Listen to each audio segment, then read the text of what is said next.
నమస్తే. నేను మీ కుప్ప పద్మిని. ఇన్నాళ్ళు మీ సపోర్ట్‌ని నాకందిస్తూ, మీ ప్రేమని నాకందిస్తున్న ప్రతి ఒక్కరికి కృతజ్ఞతలు. ఇప్పుడు చూడబోతున్న ఈ వీడియో కూడా ఖచ్చితంగా మీకు ఉపయోగపడుతుంది. లైక్, షేర్ అండ్ సబ్స్క్రైబ్ చేసి మీ ఇష్టాన్ని, అలాగే మీ సపోర్ట్‌ని నాకందించండి. అలాగే ఈ వీడియో పట్ల మీ అభిప్రాయాన్ని కామెంట్ సెక్షన్‌లో కామెంట్ చేసి నాకు తెలియజేయండి. నమస్తే. ఓం శ్రీ గణేశాయ నమః. ఓం శ్రీ విష్ణురూపాయ నమఃశివాయ. నమస్కారం అండి. 2024 మే 1వ తేదీ నుంచి గురుగ్రహ ఒక మార్పు అనేది జరగబోతున్నది. ఈ ఒక గురుగ్రహ మార్పు వలన ద్వాదశ రాశి లేదా ద్వాదశ లగ్నాల వాళ్ళకి ఈ ఒక గురుగ్రహ ఒక మార్పు వలన ఎలాంటి ఒక సిట్యుయేషన్స్ వాళ్ళకి ఎలాంటి ఫలితాలు అందబోతున్నాయి అనేది చూసుకుందాం. దానికన్నా ముందు ఇక్కడ గురుగ్రహము 2023వ సంవత్సరంలో మేషరాశిలో సంచారాన్ని చేశారు. ఈ 2023వ సంవత్సరంలో గురుగ్రహ ఒక మేషరాశి సంచారం ఏదైతే ఉందో, ఈ ఒక మేషరాశి సంచారం చేసేటప్పుడు గురువు ప్రతి ఒక్క జీవికి కూడా అంత పూర్తిగా శుభ ఫలితాలు ఇవ్వలేకపోయారు. ఎందుకు అంటే ఈ ఒక గురువు రాహుతో కలవడము, పైగా శని దృష్టి గురువు మీద ఉండడము. గురువు అంటే ఈ యొక్క శని గ్రహము కుంభంలో కూర్చొని తన ఒక తృతీయ దృష్టితో మేషాన్ని ఎప్పుడైతే చూశారో అక్కడే గురువు ఉండడము, అక్కడే రాహు ఉండడము, కొన్ని రాజకీయ విషయంలో అనుకోని చేంజెస్ మనం చూసాము. తర్వాత అనుకోని ఒక ప్రమాదాలు చూసాము. అయితే అంటే గురువు ఇచ్చే ఫలితాలు ఆయన ఇవ్వలేకపోయాడు. ఆయన ఒక్కడే ఉన్నప్పుడు ఆయన పూర్తిగా ఇచ్చే ఫలితాలు బావుంటాయి. ఆయన ఎప్పుడూ చెడు గ్రహాల ఒక కలయిక, చెడు గ్రహాల దృష్టి ఉన్నప్పుడు ఆయన ఆ ఫలితాలని ఎక్కువగా ఇవ్వలేకపోతాడు. అయితే ఈ ఒక 2024 మే 1వ తేదీ నుంచి 2025 మే 15వ తేదీ వరకు కూడా గురువు వృషభంలో సంచారం చేసేటప్పుడు ఏ గ్రహాల ఒక డిస్టర్బెన్స్ అనేది ఉండదు. రాహు, శని గ్రహ దృష్టి అయితే అస్సలు ఉండదు. అంటే ఈ ఒక సమయంలో కొద్దిగా గురువు ఫ్రీగా ఉంటాడు అని అర్థం. మంచి ఫలితాలు ఇవ్వడానికి అవకాశాలు ఉంటాయి. అయినా ఇక్కడ ఈ ఒక వృషభ రాశి అనేది శుక్రుడి యొక్క ఇల్లు అవుతుంది. అయినప్పటికీ ఈ యొక్క శుక్రుడు ఇంట్లో ఏ నక్షత్రాలు వస్తాయి అంటే కృతికా నక్షత్రం, రోహిణి నక్షత్రం, మృగశిర నక్షత్రం. సూర్య, చంద్ర, కుజుల ఒక నక్షత్రమే ఉంటుంది కాబట్టి ఈ నక్షత్రాల మీదే గురుగ్రహ ఒక ప్రయాణం సాగుతుంది కాబట్టి పెద్దగా మనకి శుక్రుడి ఇంట్లో ఉన్నప్పటికీ గురువు మనకి అందరికీ మంచి ఫలితాలే ఇస్తారు అని మనం చెప్పుకోవచ్చు. కాలపురుష చక్రం నుంచి మనం ఫస్ట్ భౌగోళికంగా చూసుకుందాం. అంటే మనందరికీ ఎలా ఉంటుంది గురుగ్రహ మార్పు? ద్వాదశ రాశుల వాళ్ళకి అంటే ఇండివిజువల్‌గా రాశులు వస్తాయి. బట్ మనకి గ్రూప్‌లో మన సామూహికంగా ఎలా ఉంటుంది? ఒక భౌగోళికంగా ఎలా ఉంటుందని చూసుకున్నట్లు గనకైతే కాలపురుష చక్రం నుంచి గురుగ్రహం ఎన్నో రాశిలో సంచారం చేస్తున్నారు. కాలపురుష చక్రం అంటే ఏంటి? ఈ ఒక ద్వాదశ రాశిలలో మొట్టమొదటి రాశి ఏది? మేషరాశి. రెండవ రాశి వృషభ రాశి.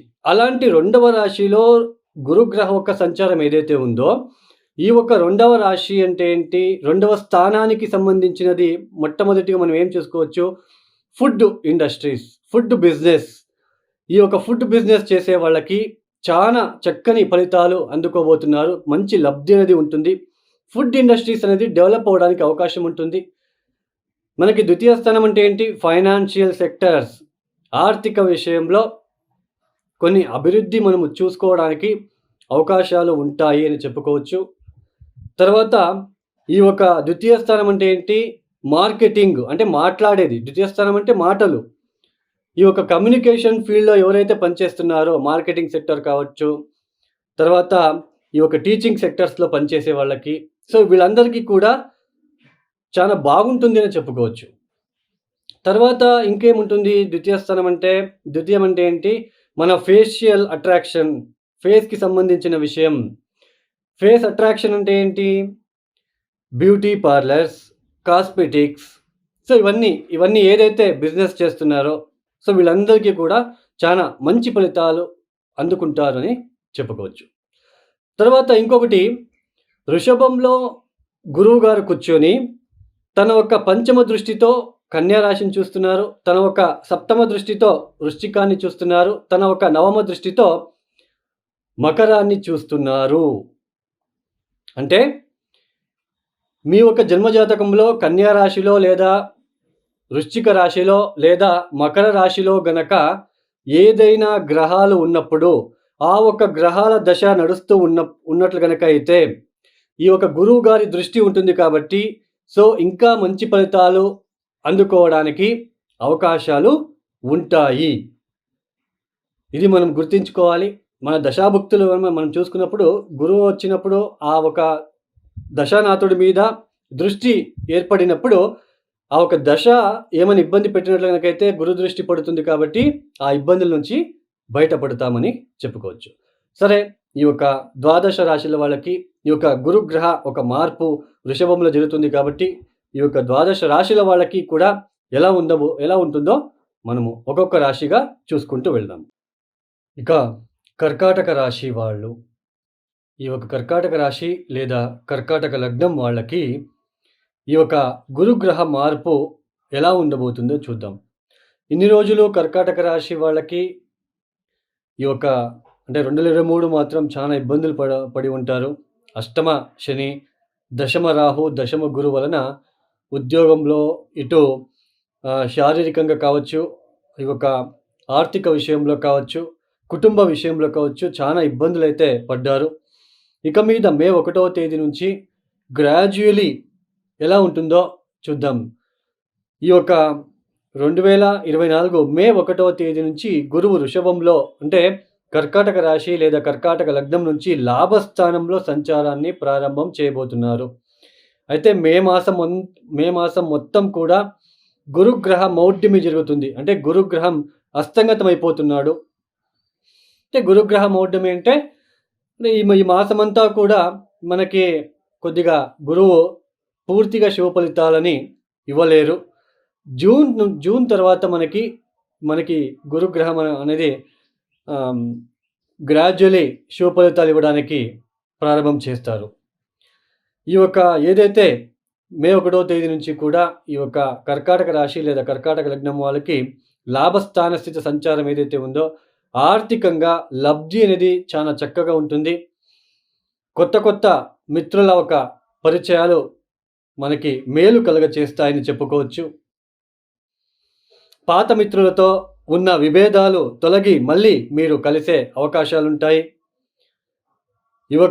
ఏదైతే మీ యొక్క పనితీరుకి అంటే మీరు చేసే వృత్తికి గౌరవం ఇవ్వలేక మిమ్మల్ని కించపరిచి మాట్లాడిన వాళ్ళే ఈ ఒక మే తర్వాత మిమ్మల్ని అప్రిషియేషన్ చేయడము, అంటే మిమ్మల్ని గుర్తించడము, అవును ఆ రోజు మేము తప్పు మాట్లాడాను, ఈరోజు మీ యొక్క పనితీరు మాకు నచ్చింది, మీరు చేసే పని విధానం కావచ్చు, మీ పద్ధతులు మాకు నచ్చాయని మాట్లాడుకోవడం లాంటివి జరగడము, అంటే గౌరవం లభిస్తుంది.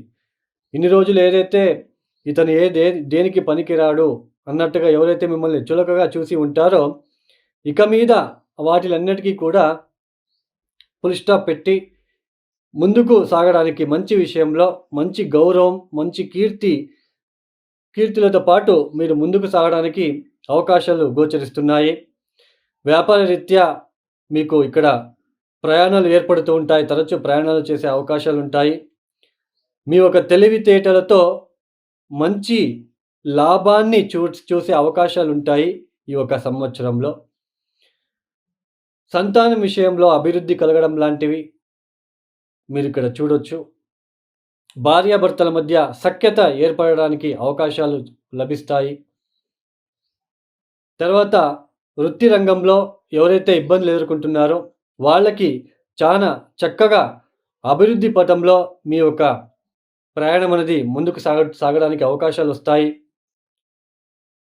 ఇంట్లో వేడుక లాంటివి జరగడం లాంటిది, శుభ ఒక కార్యాలకి పాల్గొనడం లాంటిది ఎక్కువగా మనకి గోచరిస్తూ ఉన్నాయి.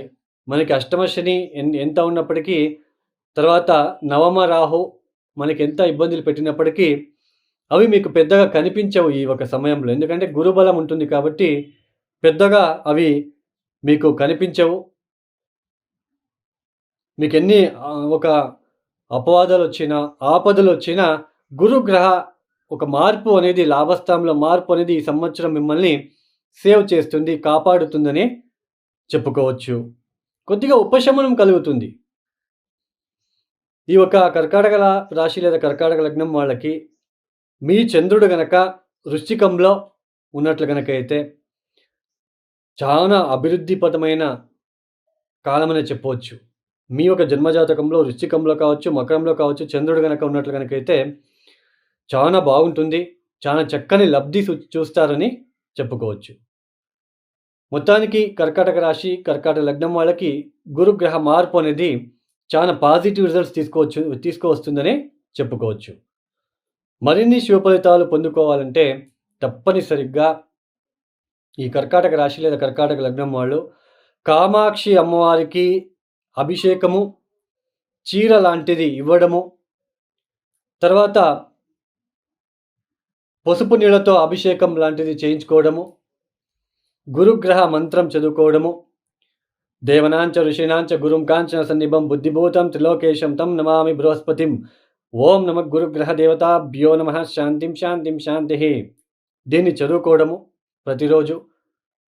వీలైతే గాణిగాపురం లేదా మంత్రాలయం లేదా కురోపురానికి వెళ్ళి రుద్రాభిషేకం లాంటివి చేసుకోవడానికి ప్రయత్నం చేసుకున్నట్లు కనుకైతే మరిన్ని శుభ ఫలితాలు మీరు చూస్తారు. ఈ ఒక వీడియో మీకు నచ్చితే లైక్ చేయండి,